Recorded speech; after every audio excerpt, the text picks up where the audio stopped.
Bienvenue sur Malaika, le magazine de la femme africaine et chrétienne.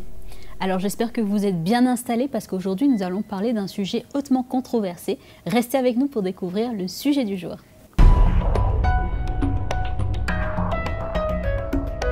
Voilà, aujourd'hui nous allons parler de la dot revisitée. Est-ce qu'on peut la revoir en tant que chrétien? Est-ce qu'il y a des implications au niveau légal? Comment faire quand on est en couple et qu'on veut se marier sans pour autant passer par la dot? On va essayer de bien sûr répondre à toutes ces questions avec Mama Audrey, Magali et Mama Janine. Mama Janine, bonjour depuis Kinshasa, c'est ça hein? Bonjour Nadège. Voilà, alors Mama Audrey, la dot peut vraiment être un sujet à controverse. Surtout de la remettre à sa place par rapport à la parole de Dieu, et c'est très important qu'on en parle. Exactement. Et tout à l'heure, nous aurons une invitée spéciale qui va nous donner un témoignage, je crois, qui va surprendre plus d'un. Super. Alors, restez avec nous pour continuer ce sujet, la dot revisitée. Et avant de rentrer dans le vif du sujet, nous allons passer, comme d'habitude, à la rubrique de Mag. Voilà, Magali, certains se disent, mais c'est de quoi elles vont parler, revisiter la dot, mais vraiment la folie. Alors moi, bien sûr, comme dans cette rubrique, j'aime beaucoup toujours revenir dans les fondamentaux, expliquer les choses, contextualiser, c'est un petit peu mon rôle. Donc on va en parler un petit peu de l'Afrique. Il faut savoir que bien sûr que c'est une des coutumes, on en a souvent parlé dans Malaika, qui traverse des siècles et des siècles, qui perdure et perdure, on le sait maintenant. Et le mariage coutumier, la dot, eh bien, en fait partie. Donc cette vieille tradition africaine incontournable, cérémonie durant laquelle, Mama Audrey, maintenant tu le sais par cœur, vient honorer la famille de l'épouse. Le mari doit obligatoirement s'acquitter des frais de la dot afin de rentrer dans ses droits matrimoniaux. La liste est parfois longue, on l'a déjà dit, elle diffère selon les ethnies, les études de la femme ou encore son rang social. On y trouve quoi? Des vivres frais, des montres de luxe, des machines à laver et parfois bien sûr des sommes astronomiques allant parfois de 5 000 à 20 000 $. Alors on se base sur quoi sur cette dot? Sur bien sûr la Bible. Différents passages bibliques nous démontrent l'usage de la dot, par exemple dans Genèse 34 verset 12 où il est dit: exigez de moi une forte dot et beaucoup de présents, et je donnerai ce que vous me direz, mais accordez-moi pour femme la jeune fille. Oh là là là. Donc du coup, les gens en Afrique, les familles en Afrique se basent sur ce verset pour exiger énormément de choses. Alors moi, je voulais aussi mettre l'emphase dans cette rubrique sur toutes les dérives justement et de toutes ces pratiques qui font que les familles sont ruinées. Il y a des tarifs vraiment qui atteignent parfois des sommets insoupçonnés. Et depuis quelques années, il y a vraiment une montée en flèche, avec tous les articles que j'ai pu lire, des dépenses liées aux cérémonies de la dot dans les pays africains. Par exemple, il y a des témoignages que j'ai pu lire d'une jeune fille qui est avec son petit ami depuis 1 an et ils veulent se marier. Regardez ce qu'elle dit. Elle dit: voilà, bientôt 1 an que mon petit ami est venu chez nous pour demander ma main. Mais la liste qu'il a reçue l'a découragé, Maman Audrey. Aïe, aïe, aïe. On a exigé de lui une moto, un téléviseur et une enveloppe de 5 000 $. Mais du coup, ils ne se sont pas mariés. Comment faire? On est en train de rire, mais ce sont vraiment des réalités terrain et c'est vraiment très triste. Par exemple, dans un pays le pays où Mama Janine est actuellement, j'ai lu que le prix de la mariée pousse de nombreux jeunes à renoncer au mariage. Et malheureusement, ça les conduit à faire n'importe quoi, à vivre en union libre et avoir plusieurs partenaires. Donc voilà, malheureusement, la dot est toujours d'actualité et fait toujours des ravages. Et c'est toujours très très négatif pour ceux et celles les jeunes époux qui veulent se marier. Exactement. Et on verra tout à l'heure avec Mama Audrey si l'extrait de la Bible est tout à fait correct pour les temps dans lesquels nous sommes aujourd'hui. Voilà. Alors voilà, donc Mama Janine, comment ça se passe à Kinshasa? Est-ce qu'on peut revisiter la dot à Kinshasa ou pas du tout? Ah tout à fait Nadège. D'ailleurs, l'intérêt même de cette émission, c'est de pouvoir justement discuter. Et avec tous les rencontres que j'ai pu avoir avec les sœurs, les mamans chrétiennes ici, elles sont d'accord pour revisiter et que la dot revienne à son expression la plus symbolique, comme elle était au départ. Et je crois que Magali en a parlé. C'était de récompenser la famille de la mariée et de pouvoir épouser cette femme qui avait reçu une bonne éducation, qui était a priori vierge, parce que c'était un des buts de la dot, c'était aussi de récompenser les parents parce que la fille était encore vierge au moment du mariage. Et aussi, il y avait un troisième aspect qu'on retrouve ici au Congo, c'était une compensation de perte, parce que la jeune fille quittant la maison familiale, c'était une perte pour la maman, parce que généralement, les jeunes filles font le ménage, elles font les tâches domestiques. Donc, c'était aussi l'objet de la dot. Et donc, toutes les femmes que j'ai rencontrées ici ne sont pas pour la suppression de la dot, mais elles sont pour qu'effectivement on puisse la revisiter et qu'on ramène ça à quelque chose de beaucoup plus pertinent, adapté, de sorte que les jeunes couples chrétiens ne renoncent pas à aller jusqu'au bout des démarches du mariage à cause du coût élevé de la dot. C'est intéressant. Alors, est-ce que c'est pertinent, Mama Audrey, par rapport au verset que Magali nous a cité et sur lequel beaucoup s'appuient justement pour justifier cette dot? Est-ce que c'est pertinent? Encore une fois, on est dans l'Ancien Testament, mais la question que je me pose, pourquoi est-ce qu'ils insistent sur ce verset? Pourquoi ils n'en demandent pas des brebis et des boucs pour sacrifier? Alors, il y a toujours, hein, il y en a qui emmènent des animaux. Non, je ne parle pas de la dot, là. Je veux dire, pourquoi ils ne rentrent pas dans tout le système lévitique? S'ils vont prendre un bout de l'Ancien Testament, pourquoi de prendre l'intégralité? Pourquoi s'arrêter juste à ce verset et prendre ce qui les arrange dedans? Il y a beaucoup d'autres versets qui parlent d'autre chose, qui parlent de la manière de nourrir son enfant, qui parlent de beaucoup d'autres choses. Et qu'est-ce qu'ils font de tous ces versets? Donc, finalement, c'est quoi? Je crois que c'est très facile de dire on se base sur un verset, mais la réalité, c'est que les gens sont liés et sont esclaves de la tradition. Ça, c'est la réalité. Que ça se passe dans le monde, je veux bien. Ça ne nous regarde pas, c'est la culture africaine. Mais dans l'Église, comme on entend Maman Janine, trouver des jeunes se retrouver dans des situations où ils n'ont pas le choix, ou soit de vivre dans le péché, ou, comme Magali disait, d'avoir plusieurs aventures. Mais c'est totalement en dehors de l'esprit du Nouveau Testament. D'autant plus que, quelque part, c'est comme si que pour pouvoir s'acquitter de la dot, finalement, vivre dans le péché n'est plus un problème. C'est quand même extraordinaire de forcer un jeune couple à vivre dans le péché, puis s'ils n'ont pas l'argent pour payer la dot. Maintenant, pourquoi revisiter la dot? Pourquoi est-ce que ces mamans tiennent à la dot? Pourquoi est-ce qu'elles ne tiennent pas plutôt à la liberté que le Seigneur a acquise pour elles sur la croix et pour leurs enfants et réaliser qu'elles ne sont plus... Elles ne doivent plus rien à la loi. Elles ne doivent plus rien à la tradition. Elles ne sont pas endettées envers la loi, ni envers la tradition. Le Seigneur les a libérées de toutes ces choses. Pourquoi ne pas plutôt jouir de sa liberté, jouir de cette liberté que le Seigneur a acquis au prix de son sang pour nous, et vivre un nouveau style de vie selon l'Évangile et pas selon la loi qui est c'est tellement lourd à porter. Bien sûr. Et c'est tellement égoïste, ce truc. Comme dirait Maman Janine, puisque la fille est née dans la maison, alors on revisite la dot pour avoir une compensation. Non, mais quand même, ma fille n'est plus là, donne-moi une machine à laver pour la remplacer. Mais c'est terrible. Justement, on va essayer de voir peut-être une autre perspective quant à justement cette préparation de mariage avec notre invitée qui est Ambre Bakajika, qui vient justement de se marier et qui est passée par la question de alors est-ce qu'il faut la dot ou pas. Donc Ambre, merci en tout cas d'être avec nous et dis-nous comment s'est passée la préparation de ton mariage. Alors la préparation de mon mariage s'est faite vraiment très très simplement. Tout d'abord, mon fiancé à l'époque a rencontré mon père, donc ils ont échangé tous les deux. Et ensuite, il y a eu donc la rencontre des deux familles, donc ses parents et mes parents. Et donc c'est à ce moment-là qu'ils ont justement officialisé et marqué leur approbation concernant cette union. Et donc on n'a pas fait de dot du tout. Justement, Ambre, tu nous disais là que tu n'avais pas participé à la dot. En plus, étant de RDC, c'est quand même assez surprenant. Pourquoi ne pas avoir choisi de faire la dot? Alors, on n'était pas pour cette coutume. C'est vrai que je trouve que ça a perdu un peu de son caractère symbolique. Mais c'est vrai que pour la décision de pratiquer la dot ou pas, ça revient surtout au papa. Et j'ai eu la chance que mon père ne veuille pas l'imposer du tout. Pour lui, ce qui était important, c'est d'avoir confiance en la personne avec laquelle j'allais faire ma vie. Il voulait qu'on puisse se préparer au mieux pour le futur, à savoir se loger, s'équiper, etc. Et ce qu'il m'a dit aussi, c'est qu'il ne voulait pas mettre de prix d'achat sur moi. Et donc, il ne voulait pas se lancer dans toutes ces listes, avec toutes ces demandes exorbitantes. Il voulait vraiment que ça se passe de la manière la plus simple et sobre possible.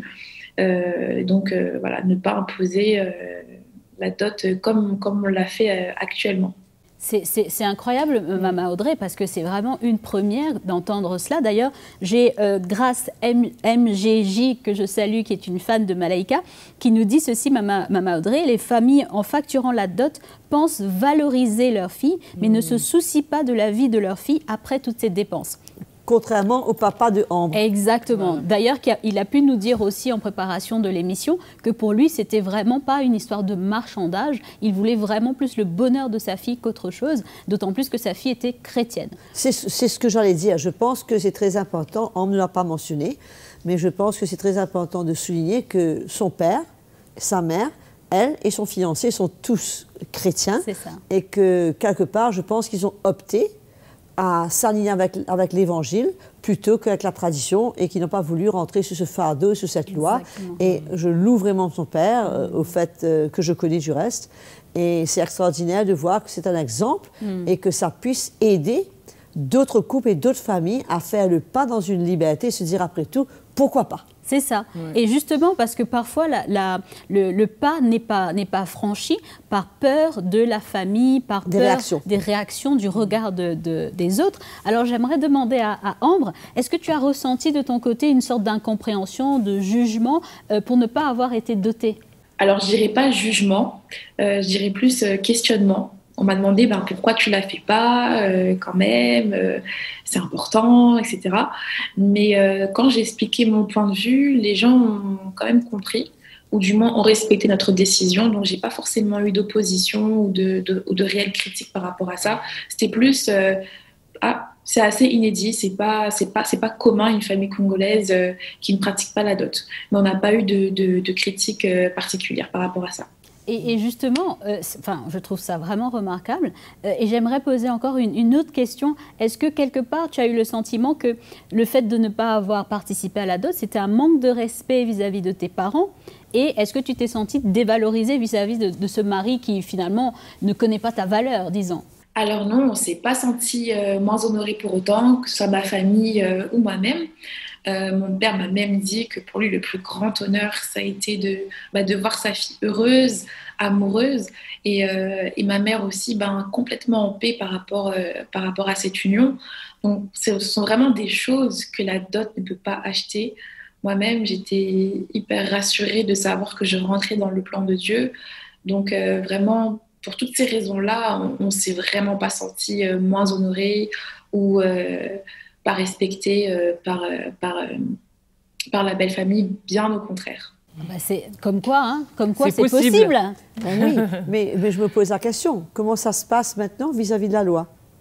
Et ils se sont mariés civilement, sans aucun problème. Alors, ils étaient mariés en France, juste pour précision. C'est ça. Voilà. C'est là la petite différence. C'est ça. Puisque ta question qui dit est-ce qu'elle ne s'est pas sentie dévalorisée, je dis au contraire. Elle s'est sentie hyper valorisée parce qu'il n'y a pas un prix sur elle. Tout à fait. C'est la valeur de sa liberté, de son choix et le respect de son choix. C'est surtout ça qui, je trouve, qui a plus de poids que quoi que ce soit d'autre. Yeah. Et ce n'est pas tout le monde, malheureusement, qui peut se marier en France. Oui, c'est sûr, c'est sûr. Et donc, on fait un appel à toutes les autorités, tous ceux qui nous regardent. S'il y a la possibilité de faire des changements à ce niveau-là, vraiment, ce sera le bienvenu. Que les gens puissent avoir le choix. Voilà, c'est ça. Alors, justement, en parlant de choix, Mama Audrey, est-ce que finalement, là, on a le cas de Ambre qui fait le choix, elle et sa famille, de ne pas faire la dot, mais si une autre jeune fille veut participer et se dire que, voilà, c'est symbolique, c'est pas forcément les factures dont on a parlé tout à l'heure, mais c'est simplement un acte de reconnaissance que la belle famille peut apporter à sa famille. Est-ce que ce serait mal quelque part? Je pense qu'il n'y a rien de mal, aussi longtemps que ce n'est pas dans l'esprit de la dot. C'est-à-dire que si quelqu'un, il est tellement reconnaissant que cette femme, pour la femme qu'il aura, que la femme que le Seigneur a réservée pour lui, et il veut exprimer cette reconnaissance, même s'il veut exprimer cela par un immense cadeau, cela, il n'y a aucun problème. Mais il ne faut pas que ce soit une obligation. Il ne faut pas que ce soit quelque chose qui est attendu. Si tu ne me donnes pas, tu n'as pas ma fille. C'est ça. Il faut absolument faire quelque chose, puisqu'on a entendu, on a déjà fait les programmes sur la dot. Oui. On a vu des abus. Tout à fait. Où il faut s'occuper de la belle-fille, la première chambre, la deuxième chambre, la troisième chambre, on met des cadeaux partout. Et les malheureux couples, avant même de commencer dans la vie, ils sont ruinés. Ils commencent avec des fardeaux énormes. Exactement. Alors que le cœur d'un père devrait être justement comme celui du père de homme qu'on a vu, c'est de dire, ben, ce que j'ai, je veux soutenir mon enfant avec, mes jeunes, afin qu'ils commencent dans la vie et qu'on puisse leur donner un petit kickstart, un petit coup de main, un petit coup de pouce pour commencer. Et ensuite, bien sûr, ils auront à se débrouiller dans la vie. Mais en plus, leur imposer ce fardeau, c'est tellement injuste. Et c'est tellement pas le cœur du Seigneur, c'est tellement pas le cœur de l'Évangile. Ça ne trouve pas sa place dans... Si on fait ça au nom de la Bible, ah ben non, il faut l'arrêter, puisque c'est tout sauf au nom de la Bible. C'est pas ce que le Seigneur demande et c'est pas ce que le Seigneur s'attend, c'est au fait exactement le contraire. J'aime bien cette notion que tu emmènes, Maman Audrey, que ce n'est pas de ne pas faire dans l'esprit de la dot, et surtout aussi parfois c'est de la cupidité de certaines familles. C'est une occasion de s'enrichir. Voilà, comme le précise une autre fan de Malaika qui s'appelle Marlène 3071, et elle dit ceci. En plus, la dot favorise l'impudicité, on l'a entendu tout à l'heure, le concubinage, puisqu'elle empêche ceux qui désirent se marier de le faire, vu toutes les contraintes qui y sont liées et la cupidité de plusieurs familles. Donc vraiment, j'espère que le message est lancé et que plusieurs peuvent entendre ce qu'on est en train de dire. Moi je pense que c'est un choix personnel. Je me souviens, on était à une conférence, je ne me rappelle plus où, on a tellement fait de conférences, et on a parlé de cette chose, et il y a au milieu que mon mari, mais qui parlait de cette chose, il y a un jeune homme qui a élevé sa voix et il a poussé un cri, mais un cri du fond du cœur pour dire, mais comment vous arrivez maintenant?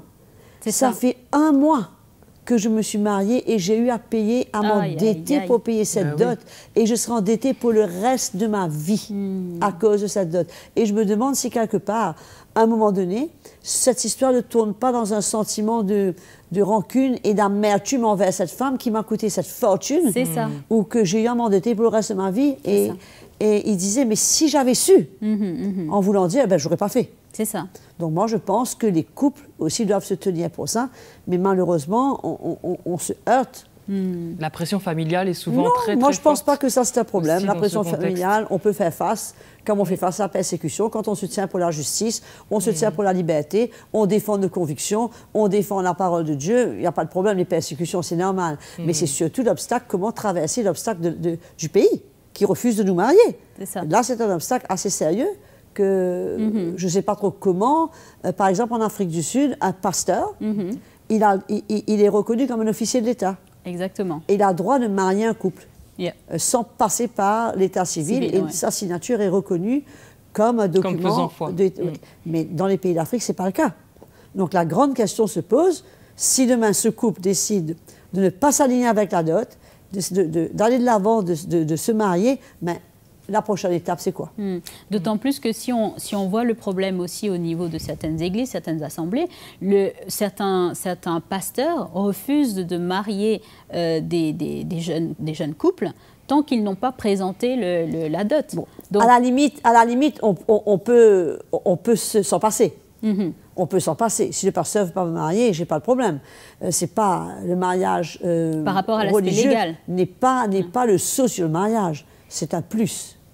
Mais le vrai mariage, c'est le mariage à l'état civil. C'est-à-dire que je sois chrétien ou pas chrétien, c'est pas l'Église qui fait la différence. Je veux dire, on se marie tous à l'état civil. Le chrétien, la seule différence, c'est qu'il vient devant l'Assemblée, il demande au pasteur de prier, que le Seigneur bénisse la réunion, officialise un peu la réunion devant le peuple de Dieu. Mais ça, c'est pas le réel problème. Si demain le pasteur ne veut pas, il n'y a pas de problème. Aussi longtemps qu'on est passé l'étape civile. C'est ça, c'est ça. Et le problème est là. Maman Janine veut réagir sur ces points. Oui, écoute, moi, ce que je voudrais dire, c'est un peu ce que disait Magali tout à l'heure. Pourquoi est-ce que ça perdure autant? C'est parce que la longévité de la dot, elle est due à sa triple légitimité. Elle est légitime sur le plan de la loi coutumière, de la loi civile dans beaucoup de pays africains, dans le code de la famille et à la dot. C'est pour ça que vous avez certains pasteurs qui veulent s'assurer que les futurs mariés se sont bien acquittés de cette dot. Je pense que ce qu'il faudrait vraiment, en termes de revisitation, c'est de faire table rase de toutes ces extravagances et revenir, comme je crois que c'est Mme Audrey qui disait tout à l'heure, sortir de l'esprit de la dot telle qu'elle est conçue aujourd'hui, telle qu'elle est vécue aujourd'hui, mais revenir à des choses beaucoup plus simples. On peut faire un cadeau, mais ça doit être à l'appréciation du futur marié et non à la famille de la mariée d'imposer tel cadeau, tel cadeau, tel cadeau. Ça devient de la négociation, c'est plus un cadeau qui vient du cœur. Donc, je pense que s'il y a revisitation, ce serait revenir sur des choses simples qui viennent du cœur et qui sont juste symboliques, comme l'était à la base la dot. Et la complication, pour terminer, Nadège, c'est que c'est une disposition locale dans beaucoup de pays d'Afrique subsaharienne. Écoute, moi je dis, si demain, comment ça se passe? Je pose la question. Bien sûr. Le couple va à la mairie, est-ce qu'il a un papier signé du papa qui dit qu'il a payé la dot? Comment ça se passe? Ça, c'est même... Il y a une preuve de dot. Il y a des témoins qui sont là, qui vont dire que le mariage a bien été acquitté sur le plan coutumier. Et d'ailleurs, au Congo, par exemple, ici, le mariage coutumier donne déjà, comme tu disais tout à l'heure, l'état civil, c'est légitime le mariage, mais ici, ce qui va légitimer le mariage, c'est le mariage coutumier. Bon, maintenant, ce que font les chrétiens la plupart du temps, ils vont d'abord faire le coutumier, puis le civil, et après, ils vont consommer leur mariage après la bénédiction nuptiale du pasteur. Enfin, la vie chrétienne est déjà assez compliquée. Il y a tellement de choses à faire pour plaire au Seigneur, pour cocher toutes les cases, pour aller se compliquer la vie. Avec toutes ces traditions, c'est vraiment pas nécessaire. Il faut oublier le mariage coutumier pour les chrétiens, il faut oublier tout ça. Mais si la famille va carrément... Je crois qu'il suffit d'avoir un accord entre les parents de la fille et le garçon. Tout à fait. C'est tout. Et qu'ils aillent devant le maire et dire on est satisfait que tout a été réglé. Exactement. Ils n'ont pas besoin de dire qu'est-ce qui a été réglé, c'est une brebis, c'est une vache, ce que c'est, et puis c'est tout. Mais il faut arrêter avec les coutumes, il faut arrêter avec les traditions.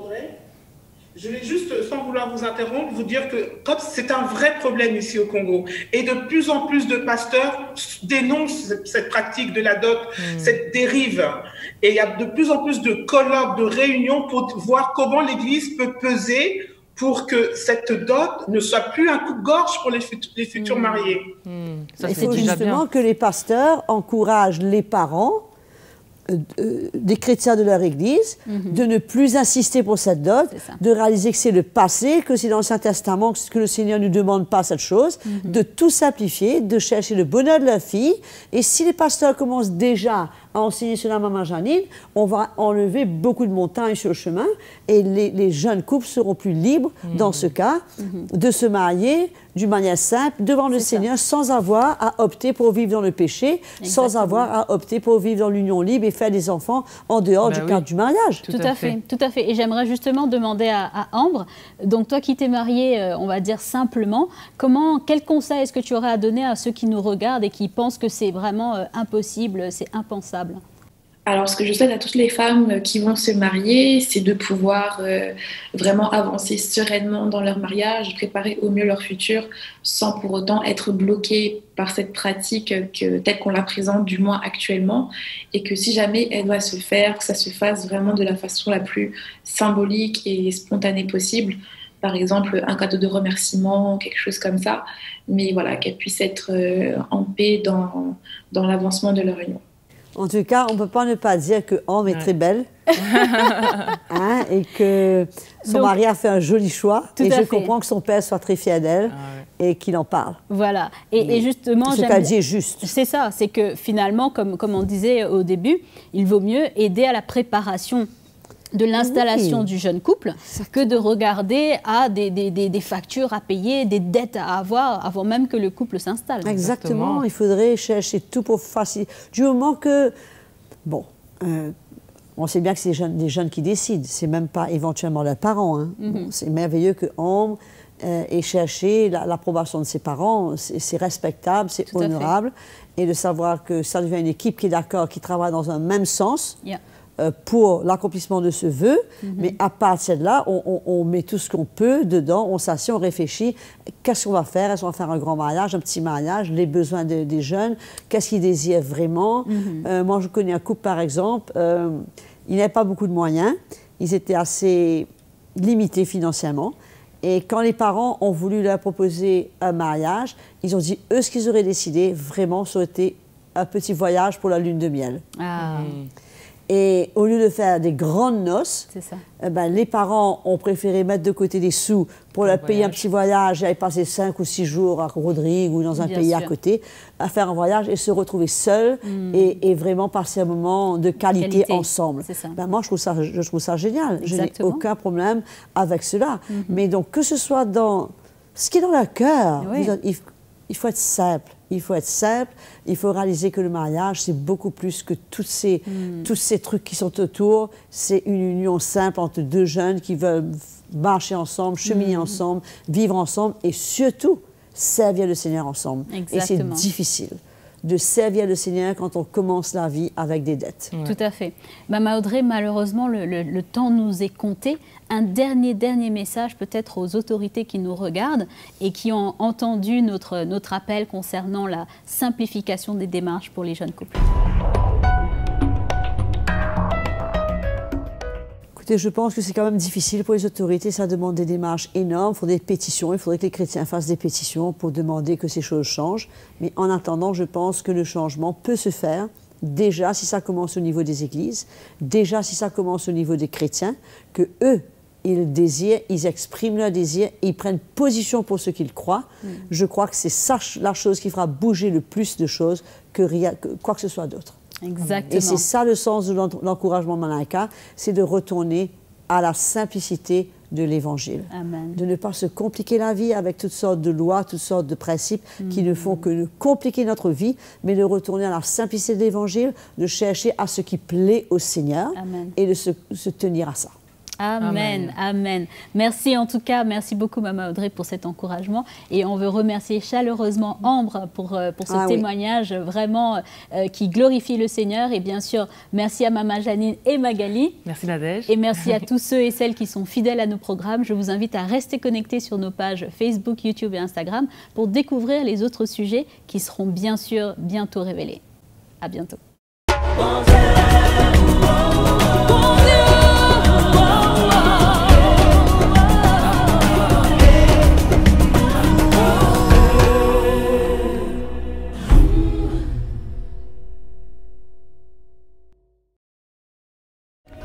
Salut à tous, merci en tout cas d'être là. Si vous avez été encouragé par cette vidéo, si vous avez été édifié par le programme Malaika, c'est très simple, APA. Aimez la vidéo, partagez-la autour de vous et bien sûr abonnez-vous, c'est le petit bouton rouge en dessous de votre écran pour être les premiers informés des prochaines parutions Malaika.